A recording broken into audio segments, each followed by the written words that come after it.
ಇವತ್ತು ಗೃಹಲಕ್ಷ್ಮಿ ಯೋಜನೆ ಅಂತ ಪಾಪ ಕಾಂಗ್ರೆಸ್ನ ಮಹಾನ್ ಭಾವರು ಅವರ ಪ್ರಣಾಳಿಕೆಯಲ್ಲಿ ಹೇಳ್ಕೊಂಡ್ರು. ಗೃಹಲಕ್ಷ್ಮಿ ಯೋಜನೆ ನಿಮಗೆ ಯಾವಾಗ ಬರುತ್ತೆ?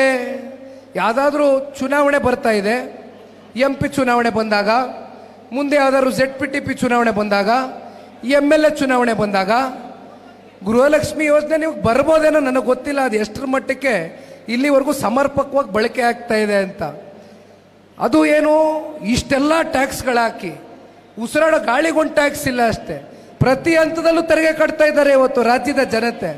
ಇಷ್ಟು ತೆರಿಗೆ ಕಟ್ಸ್ಕೊಳ್ತಕ್ಕಂಥದ್ದು ಏನಾದರೂ ಕುಮಾರಣ್ಣ ಈ ರಾಜ್ಯದ ಮುಖ್ಯಮಂತ್ರಿಗಳಾಗಿ ಆಡಳಿತ ಮಾಡಿದಂಥ ಸಂದರ್ಭದಲ್ಲಿ ಮಾಡಿದರೆ ಇವತ್ತು 2,000 ರೂಪಾಯಿ ಅಲ್ಲ 5,000 ರೂಪಾಯಿ ಕೊಡೋರು ಕುಮಾರಣ್ಣ ಅವರು ಪ್ರತಿ ತಿಂಗಳು ನಿಮ್ಮ ಖಾತೆಗಳಿಗೆ. ಇವತ್ತು ಗೃಹಲಕ್ಷ್ಮಿ ಯೋಜನೆ ಅಂತ ಪಾಪ ಕಾಂಗ್ರೆಸ್ನ ಮಹಾನ್ ಭಾವರು ಅವರ ಪ್ರಣಾಳಿಕೆಯಲ್ಲಿ ಹೇಳ್ಕೊಂಡ್ರು. ಗೃಹಲಕ್ಷ್ಮಿ ಯೋಜನೆ ನಿಮಗೆ ಯಾವಾಗ ಬರುತ್ತೆ?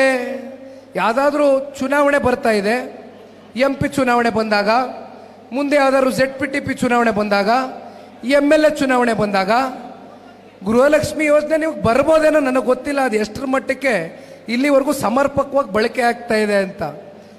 ಅದು ಏನು, ಇಷ್ಟೆಲ್ಲ ಟ್ಯಾಕ್ಸ್ಗಳಾಕಿ ಉಸಿರಾಡೋ ಗಾಳಿಗೊಂದು ಟ್ಯಾಕ್ಸ್ ಇಲ್ಲ ಅಷ್ಟೇ, ಪ್ರತಿ ಹಂತದಲ್ಲೂ ತೆರಿಗೆ ಕಟ್ತಾ ಇದ್ದಾರೆ ಇವತ್ತು ರಾಜ್ಯದ ಜನತೆ.